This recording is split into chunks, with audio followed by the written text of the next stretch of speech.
Okay, hello. I'm going to be reviewing Raw's debut on Netflix. Woo! And it was it was a show that happened. Um, oh my gosh. Okay. Yeah, so I'm a bit late with this review because I've had a few things happening this week. I've had work. My birthday was yesterday as I'm recording this. On January the 11th today. So I've been busy with some stuff in real life. But yeah, I wanted to at least put something out about this show. I haven't made super detailed notes about it, but I'll briefly as I can, go over what happened. It was a long show as well. Like it's back to apparently it's as long as they want it to be. But this was like just over 3 hours, I believe, and it felt like it. It really felt like it. I did not think highly of the show at all. There was some good stuff on it, but for the most part, it was so much filler. Like, so much filler. Way too much talking. Like, way too much talking all the way through. Um, there was some decent bits. The production looked great, you can say that. As a show, it looked fantastic. It looked exceptionally well. They redid the entranceway. It looks phenomenally better than what they used to have. Yeah, it felt like a big deal. It felt like a big event, but at the same time, it was just nothing was happening on the show. Nothing happened. Um, so yeah, I'll get into it. They started off with some big, long-winded video package, which I was like, okay. As I was watching it, I was like, all right, this is quite nice. It's talking about the history of the company and showing some of the old stars and then the newer stars, with Triple H voicing it over. And then, I didn't mind this. I was like, okay, this is getting me interested in the show, hyping it up. And then they dropped, like, this big banner thing down around the ring, which was, like, covering it. I guess they were projecting that video onto the big banner, and underneath the banner, the big reveal. Ooh, Triple H is standing underneath it. Wow. And he's like, "Are you ready for Raw on Netflix?" And goes on about loads of other nonsense that nobody cared about, but the fans were excited because they paid a lot of money to go and sit there for a 3 hour long auditorium exhibition of people speaking, and a few matches. There was literally 4 matches on this show, which is absurd when it's 3 hours long. Anywho, after we get over and done with that, which is like 15 minutes long of the video package and Triple H speaking, then out comes The Rock, and we knew he was going to be here, so it wasn't like a huge deal. It wasn't like, oh my god, wow, so exciting, didn't expect that or anything. He just sort of comes out, and he's got like a bit of stubble. It's really strange. Like, I hadn't seen him with stubble on his face before. Like, and it was like grey stubble. He hadn't like dyed it.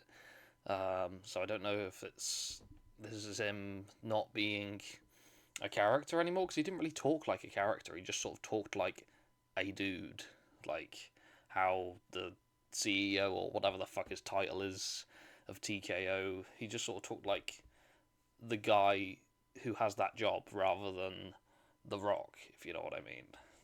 Because he was talking about like, oh, we've had such a great year, and one of the guys that's made it such a great year, Cody Rhodes, and Cody's sitting there in the front row. They had like a bunch of other wrestlers and personalities and whatever at ringside, and the camera goes over to Cody, and he's like, The Rock is like, oh, thank you, brother.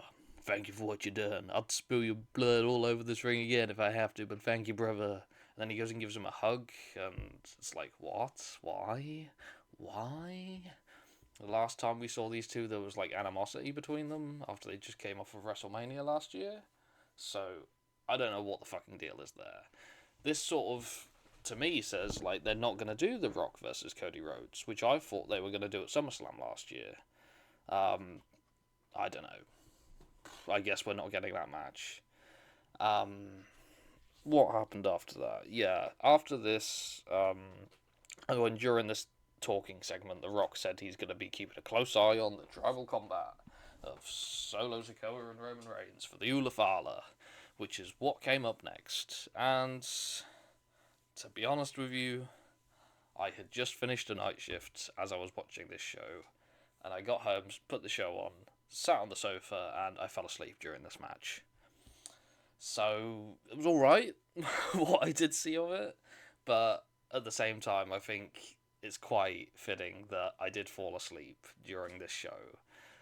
Because there wasn't anything happening. They worked for the most part a bloodline match, you know what to expect. It was like a slower style, which I don't mind so much. And then they just had every fucker under the sun running. Even though both Roman and Solo had said, leading up to the match, oh, we're going to leave the tribes behind on the sidelines. And it's just me and you, Oos, or whatever they say. Those bloodline Samoan fellas, whatever those kids say. Um, yeah, and they had like their match, and not Solo ran in. Solo was in the match. Jacob ran in. Jacob Fatu. The Usos ran in at some point. I'm pretty sure. Cody even got involved. Yeah, and they all sort of did this shit. They fought off. And then eventually Roman Reigns wins, and he is the undisputed, only tribal chief OTC, head of the table, whatever other nickname you want to give him. He wins that. Paul Heyman was stood there at ringside the whole time throughout the match, and at the end, after Roman wins, he goes to give him the Ulafala, put it around his neck, but The Rock comes out again because he just can't stay away. He's got to be all over the show.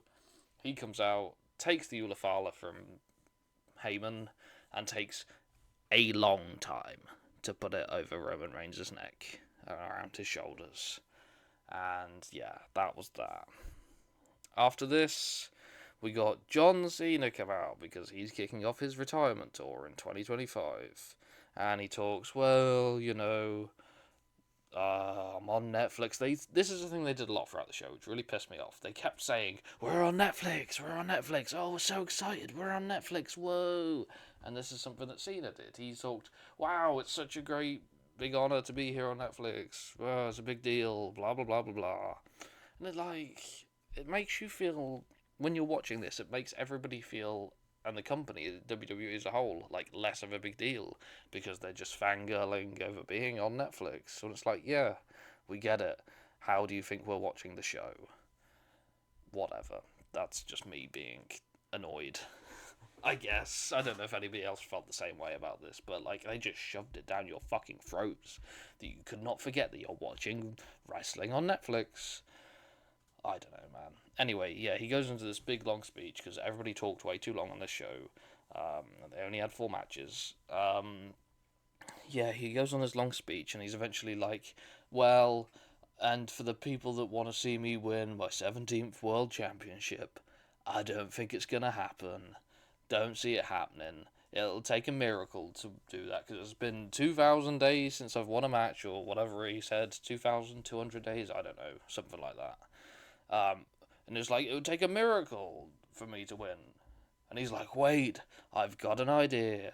What if I win the Royal Rumble? And he's like, I'm declaring for the Royal Rumble. And I'm going to win it. And win the championship. Yeah, it was alright. This was fine. Nothing too bad with this. I do like John. As a child, I loved John Cena. Like, I was, 8 years old when he was at, the height of Cena being Cena, if you know what I mean. Like, I was 8 years old in 2008, which is, the peak of Cena being the face of the company, really.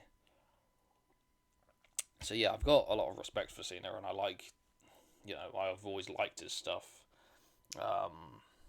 Yeah, this was fine. I'm looking forward to seeing, he adds intrigue to the product at the end of the day, and whoever he works with will only benefit from working with him, I think. So, this wasn't great, but it was, it can only get up from here, I think, once he starts interacting with other wrestlers. I want to see him interact with Punk again, Randy again, maybe even something with Roman, and Rollins as well. They've got a lot of history there as well. Like, their stuff at SummerSlam back in the day was, terrific. It was tremendous. Yes, there's a lot of things they can do within this next year of his retirement tour. After this, we got Rhea Ripley versus Liv Morgan, which was, probably the second best wrestling match on the show. There wasn't a lot to pick from. Um, I actually really enjoyed this. Really, really like this. I do like both women, especially Rhea. I mean, how can you not? She's everything and more you would expect out of a wrestler. Like, I didn't know you could get as good of a wrestler as Rhea Ripley, to be honest with you. Like, you think of the perfect wrestler, and then Rhea Ripley comes along, and it's like she's 10 times better than that, than what you could imagine. She's just terrific. They had a really pretty good match, I would say. Like, really great match. I enjoyed it a lot anyway, thought it was. I'm not going to go blow. This is several days after, so I don't remember exactly everything, but I do remember, um, the run-ins and whatever from Dominic and Raquel Rodriguez, or they were there at ringside and tried to get involved, but Rhea overcomes the odds. There was one point where Liv actually kicked out of a Riptide, which I wasn't too happy about. Like, I don't remember the last time, or if anybody has ever kicked out of the Riptides, and it certainly shouldn't be Liv Morgan. You know what I mean? As much as I think Liv's done some great work and she's improved a lot, this was, like, too much for me. I could see, like, I don't know, Charlotte Flair kicking out of the Riptide, or, like, I could even buy Tiffany Stratton kicking out of the Riptide, because Tiffany is fucking fantastic as well, in her own right. But not Liv Morgan. I don't know.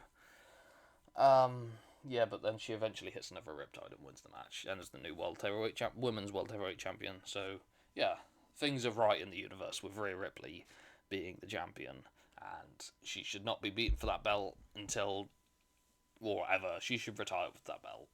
Just give her all the belts, except for Tiffany's belt. Let Tiffany keep her belt because Tiffany's great. And after the match, Dominic is like sad, and he's like trying to hug and make up with Rhea. He puts his arms out like, "Come on, give me a big hug, Rhea. I still love you," or whatever. And then Rhea teases like she puts her arms wide as well, like she's gonna hug Dom, and then she just kicks him right in the nuts, and he's on the floor crying, and Ripley's like laughing and runs away, walks off, holding the championship high in the air, and then randomly, the Undertaker's music hits. You hear the gong, and then another couple of gongs, and then all of a sudden you hear his American Badass music, and he comes out on a motorbike while Rhea Ripley is still standing there in the entranceway, and Undertaker drives past her, drives around the ring, drives back up the entranceway to where Rhea is. They both like sort of acknowledge each other. Undertaker and Rhea both raise their arms in the air with Rhea holding the championship. And that was the end of the segment, which was really random, but, fine. Nice to see Taker. I guess it gives Rhea a bit of a rub from being out there with Taker, I guess was the idea behind this. I don't fucking know, man. After this, we got, like, a weird video of The Rock leaving the building in, like, the car park. And he's, like, got alcohol in his hands, and he's having a drink, because that's what a professional boss does. He's in the car park having a drink after work.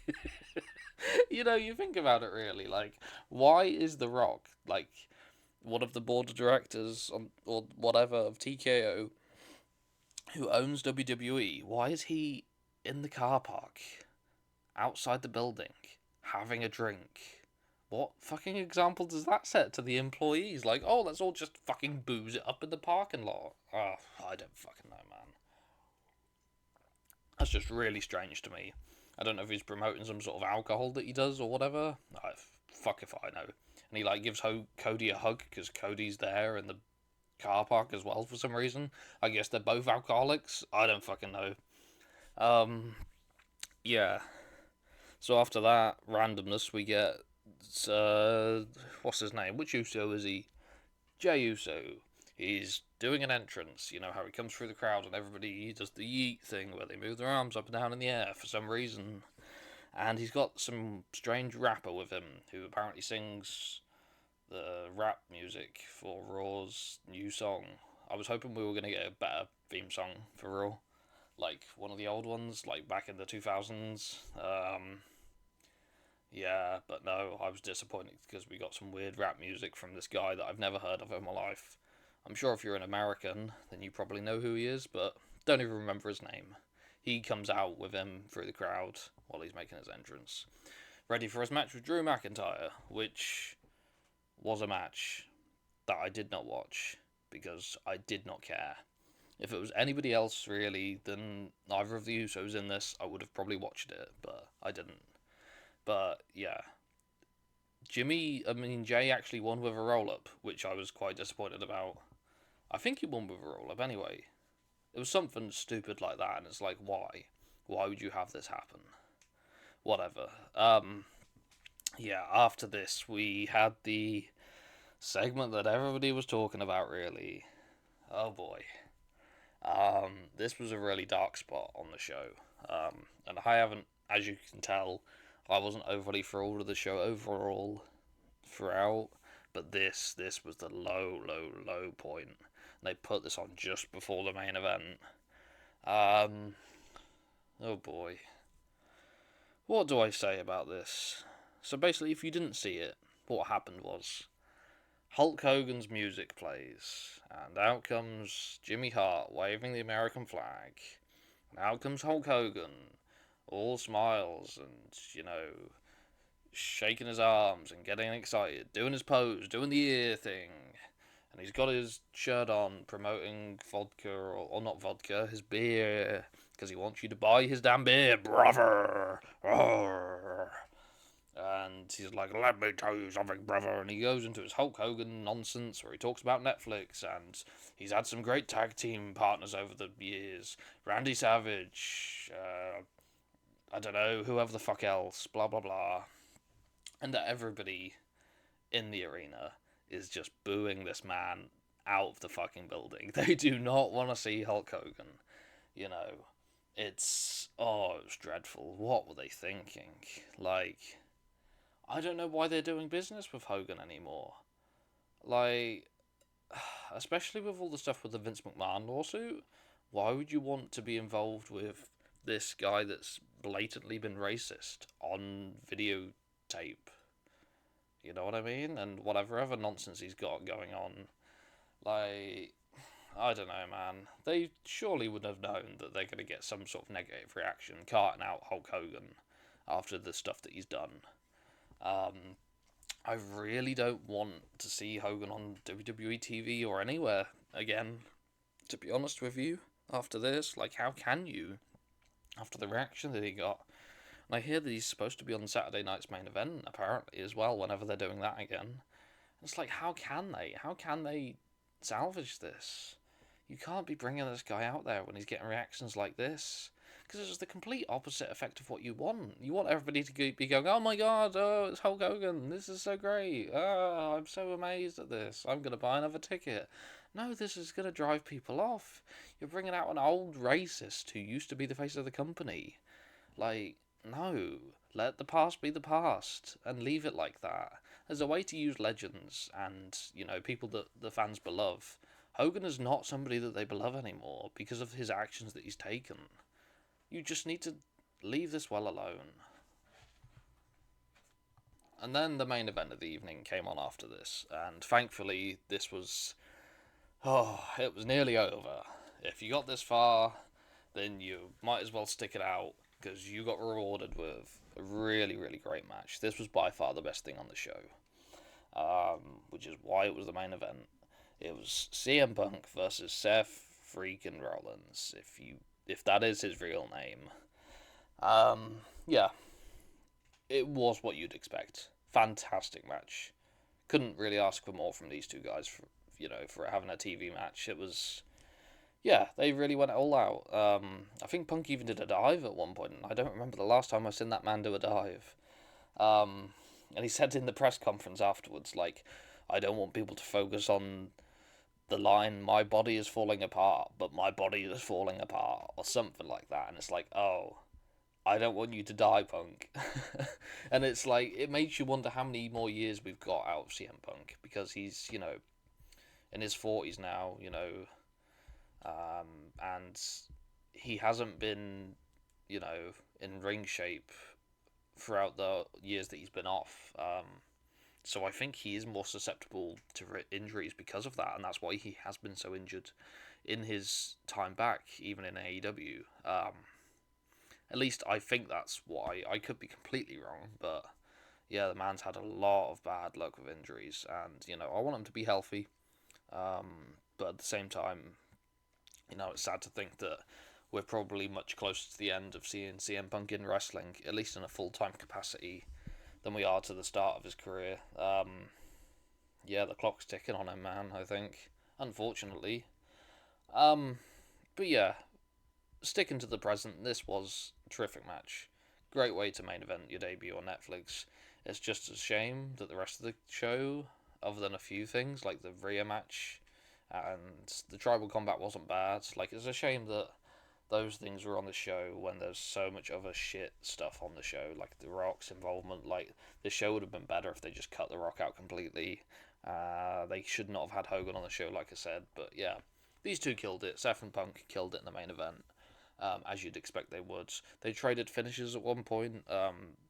Seth hit a GTS. He hit two GTSs. Easy for me to say on Punk, and he kicked out of both. And he kicked out of like a pedigree. He did a pedigree Punk. Rollins did a pedigree to Punk on the announce table at ringside. Announce table didn't break, and he rolled him in the ring, hit him with like two GTSs, and he still kicked out Punk. Well, he got his foot on the ropes for one of them. And it's like, I think that was kind of a bit too much, which is maybe my only criticism of this. Yeah, I feel like Punk shouldn't have kicked out of as much as he did. Yeah, and then Punk, like I said, he hit some dives at some point, which is like, I hadn't seen him do that in years. Eventually, Punk hits Seth with a stomp at one point as he's getting back into the ring.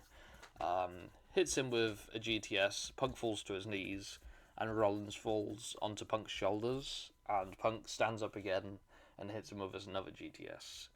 1, 2, 3. See if Punk wins the main event of Netflix. Yeah, really terrific stuff. We need more of this on the show and less of the talking and the, oh, I'm so excited to be here on Netflix, blah, blah, blah, blah, blah, blah, blah. Just let the guys wrestle. Have your promo segments. I don't mind a bit of the Bloodline stuff. I don't mind, a bit of Adam Pearce doing whatever in the back. But, yeah, cut all that shit out, because it really makes me not want to watch all of this shit again. Like, I'm sure they did exceptional numbers. I'm sure they had great viewership for the show. It's a great big deal. Not just for wrestling fans, but mainstream fans, This will draw a lot of attention and will get a lot of eyeballs on the product. But if this is what they see, and they just see all these old people on the show just talking and doing absolutely nothing, moving at a snail's pace, they're not going to want to watch again next week, right? If you have like a lot of action and a lot of like good solid matches like this Punk match and the Rhea and Liv match, this is what we need more of, not more legends talking and just telling you about their day and how they're so excited to be on Netflix. I don't know. There's a time and place to use legends. Like Cena was used fairly decently, I thought, on the show. It was just I didn't like how much he was like, I'm just fangirling about being on Netflix. Oh my gosh, wow, guys. Other than that, that's how you should use your legends. Yeah, and also on the show, I forgot to mention, I don't remember where this was. Backstage at some point, Chad Gable was talking to Adam Pearce and asked to face one of the best luchadors, whoever he's got, next week. So, presumably, that is going to be the debut of Penta, or Pentagon Jr., on WWE programming. Will be against Chad Gable next week, I presume. They haven't announced that, but if he's asking for a luchador specifically, and we're hearing that Pentagon is going to be debuting imminently, then I don't see where else it happens other than this. So yeah, that's next week. But yeah, that's all I've got to say about the show, I think. Didn't enjoy it terrifically, I have to say. Too much talking, too many old people talking. Need more wrestling. Simple as that. Anyway, I'll probably put a review out of whatever next week of Raw and any other big shows coming up. But yeah, that's all I gotta say. Take care.